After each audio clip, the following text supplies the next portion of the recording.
Mi nombre es Claudia Padilla. Antes de ser abogada, también estuve sentada con ustedes ahí.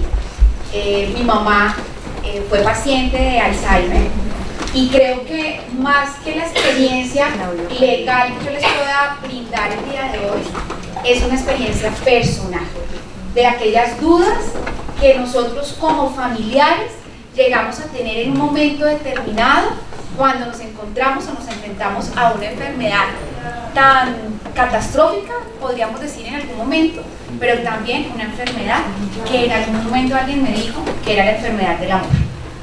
Y es esa enfermedad del amor donde tú entregas incondicionalmente todo a un ser que ya no está aquí, que está en otro mundo y que de pronto tratamos de buscar un lenguaje donde podernos comunicar con él o con ella tratando de hacer o tratando de darle una mejor calidad de vida. Entonces, mi experiencia no es venir a darles acá normas, porque ustedes las pueden consultar, pueden acercarse a los consultorios jurídicos, pueden ir a las defensorías de familia, a las comisarías. Mi función es a la Defensoría del Pueblo también, a la Procuraduría. Son muchas entidades que nos pueden dar y nos orientar frente a situaciones legales que tenemos frente a los pacientes con Alzheimer. Pero mi idea no es decirles acá las normas, que la Constitución está consagrada, ni el artículo exacto. No, mi experiencia es hablarles desde un tema mucho más práctico y en un lenguaje práctico. Entonces, como les digo, cuando nos enfrentamos a esta realidad y empezamos a ver esos cambios cognitivos en nuestros parientes, pues nos surgen las dudas frente a qué va a pasar con su situación o su capacidad legal, ¿sí? ¿Cómo vamos a hacer con ellos frente a esos actos tan normales? Porque creo que en algunos de los casos, y no la mayoría, son pensionados, son personas pensionadas, son personas que fueron activas laboralmente, tuvieron un sueldo, tienen de pronto una afiliación a una entidad de salud. Entonces nos enfrentamos a que esa entidad de salud no nos está cubriendo unas necesidades que la enfermedad también nos trae. Empieza también ese tema familiar que siempre ocurre, lamentablemente, y es que una sola persona asume el cuidado de este familiar, ¿sí? Entonces es el solterón o la solterona, ¿no? O es en mi caso la hija única, porque pues no tenemos más red de apoyo, o es la hermana querida a la que vamos a acoger, ¿sí? Entonces empieza a recaer también sobre esa persona una responsabilidad y unas obligaciones frente a nuestro familiar, pero también una renuncia de esa persona a tener una actividad laboral, ¿cierto? Porque además el trabajo de cuidador, aunque es ingrato, también es no remunerado. Sí, claro. Entonces fíjense que son muchas situaciones que se van presentando frente a la enfermedad. O sea, la enfermedad no solamente afecta a la persona, sino también nos afecta a todos los que estamos en su entorno. Entonces, desde el punto de vista legal, siempre vamos a manejar una pirámide. ¿Y cuál es la pirámide que vamos a tener en cuenta? No, ya tal vez, qué pena, yo había dicho tarde. Bueno, la pirámide que siempre vamos a tener en cuenta es el Estado, ¿sí? Como la organización que conocemos, como el gobierno nacional, ministerios. En la otra punta va a estar la familia, ¿sí? Y en la otra punta va a estar nuestro paciente. Esas tres, llamémoslos personas jurídicas y naturales que he mencionado, tienen derechos, pero también tienen obligaciones.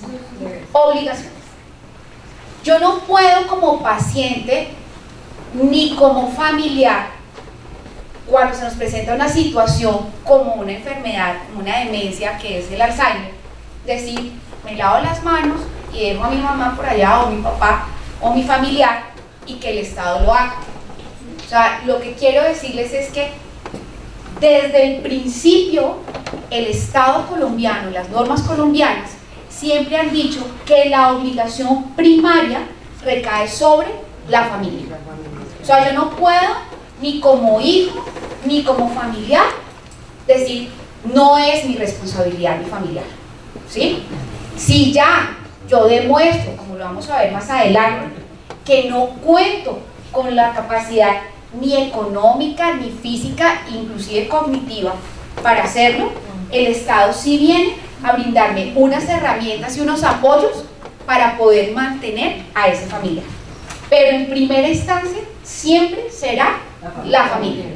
Y la familia lo consideramos como el núcleo inicial, que es los hijos, y es sobre los ascendientes, o sea, si nos referimos a los padres, que por lo general creo que aquí todos son, en la mayoría son sus padres, ¿sí?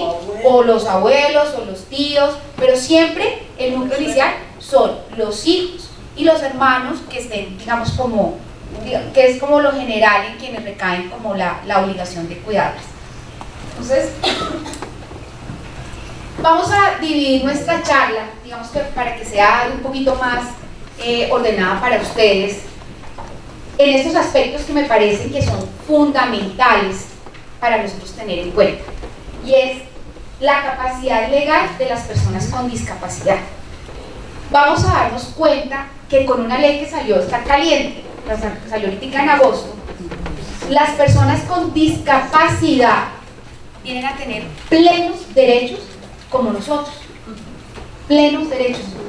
Es decir, que el Estado colombiano las coloca en igualdad de condiciones a una persona que no tenga ningún diagnóstico de alguna enfermedad que sea considerada como una discapacidad, ¿sí? Vamos a ver esa capacidad legal, y ya les explico qué quiere decir eso. Vamos a hablar de los mecanismos judiciales de protección que las leyes colombianas nos consagran.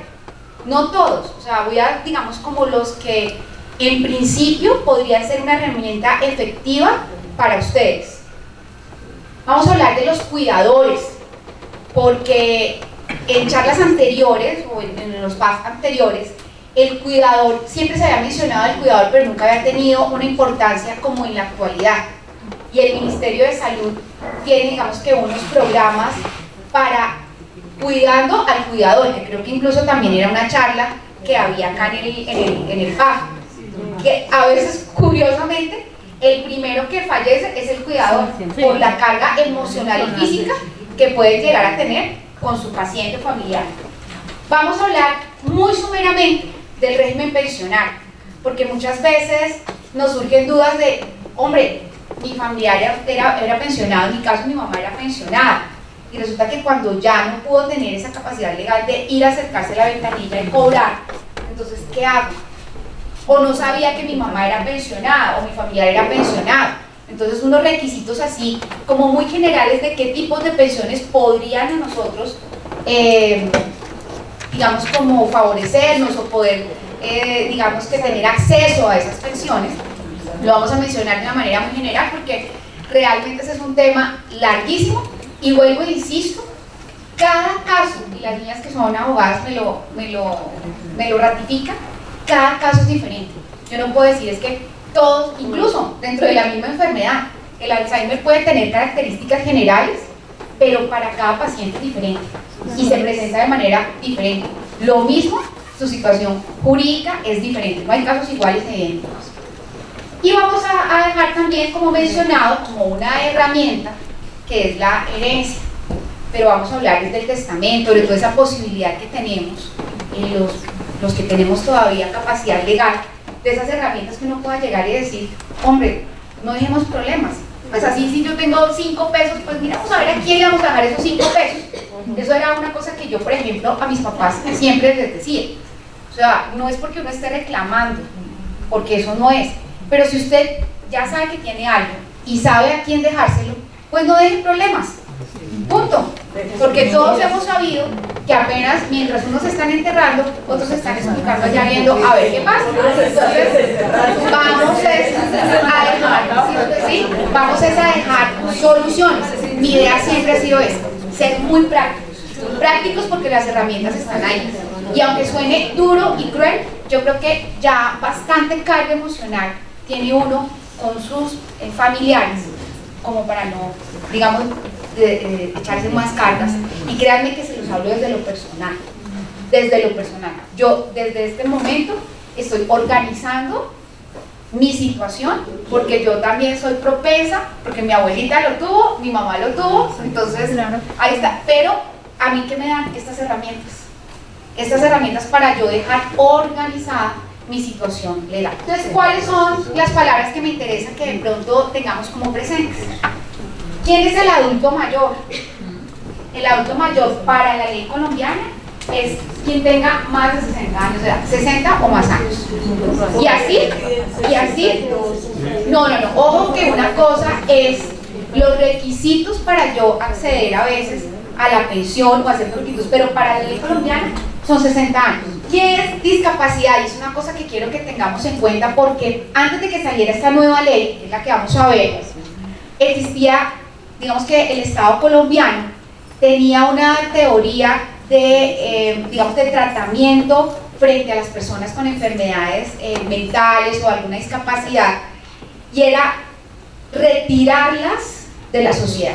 Sí. ¿Y cómo las retiraba de la sociedad? A través de un proceso que ustedes de pronto escucharon, que se llama el proceso de interdicción. Entonces, una persona discapacitada era una persona incapaz. Resulta que con un convenio internacional que se celebró en el 2007, el Estado colombiano se comprometió a articular las normas sobre la discapacidad que tenía en Colombia en ese momento.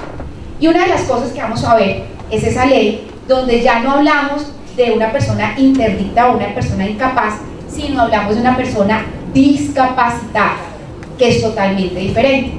Entonces, ¿qué nos dice la norma?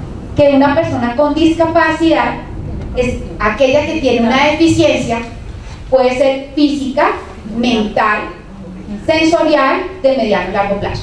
Fíjense que cuando vayamos a ver la norma no solamente se refiere a enfermedades mentales, sino se refiere también a las personas que tengan alguna discapacidad, por ejemplo, auditiva, visual, sensorial, entonces, digamos, sí, motora. Entonces, no es solamente para personas que tengan, como en el caso de nosotros, alguna discapacidad mental. Entonces, es lo que quiero dejar claro. Vamos a ver con esta nueva ley que nos reemplaza el proceso de interdicción. Digamos que las medidas que se tomaban en principio era sacar, como les mencionaba, a la persona de la sociedad. Y era casi que llevar como un lastre, porque ustedes tenían que registrar la sentencia de interdicción en el registro civil. Entonces, cuando uno iba a celebrar un contrato, por ejemplo, de compra-venta, pues por lo general la gente no lo hacía, pero debía hacerlo. Uno podía mirar en el registro civil si esa persona sí tenía capacidad legal para hacerlo, ¿sí? Entonces, ahora digamos que esa sacada de la sociedad, la ley lo viene a cambiar por una situación, un acompañamiento que se llama apoyos formales. Apoyos formales que nos va a venir a prestar también personas naturales o jurídicas. ¿Qué quiere decir eso? Que una persona, como lo vamos a ver más adelante, que tenga alguna deficiencia o que sea discapacitada, va a contar con la colaboración de una persona que ya sea familiar o sea designada por el juez, que le va a ayudar para celebrar esos actos jurídicos, para que esa persona pueda entender qué acto va a celebrar y cuáles son los efectos que ese acto le va a generar. Entonces, casi que es la misma figura que en la antigua ley se mencionaba como cuidadores o guardadores, ¿sí? Pero ahora pues se llaman apoyos formales. Valoración de apoyos. La valoración de apoyos casi que viene a reemplazar esa, digamos, como la situación de médica, por decirlo de alguna manera, que existía en el proceso de interdicción, porque en esa valoración lo que vamos a encontrar es qué requiere la persona, qué tipo de apoyo requiere la persona, ¿sí? Entonces, se supone, en principio, porque lo que les estoy diciendo aún no se ha implementado. El gobierno nacional, en algunos de esos artículos, tiene hasta un año para reglamentar estos asuntos, ¿sí? Entonces, para decir qué instituciones son las que se van a encargar de hacer esa valoración de apoyos. ¿Quién es el cuidador? Todos, en principio, y lo vamos a ver, todos somos cuidadores, todos, pero digamos que la norma sí señala que hay cuidadores que pueden ser la familia, pueden ser personas o terceras personas, pero aquí vamos a tener quién es el cuidador. Es aquella persona, que son ustedes, se dedica a ¿qué? A permitir que otra persona se pueda desenvolver en su vida diaria. En este plan hay muchos medicamentos y procedimientos que se excluyeron, ¿sí? Es triste saber, porque realmente son cosas que si usted está pagando debería no excluirse. Ese es mi criterio. Entonces, una de las cosas como chisme para que ustedes sepan, de las que trae que se excluyeron son el acetaminofén, pero con este compuesto, ¿sí? Con cualquiera de las dos. Las cremas hidratantes, ¿sí? Entonces ya no las dan. No, toca todo sufragar. ¿Por qué lo traigo? Porque a veces son cosas que nosotros como cuidadores necesitamos con nuestros pacientes. Estrategias lúdicas. Por ejemplo, este espacio, ¿sí? Debería brindarlo la EPS.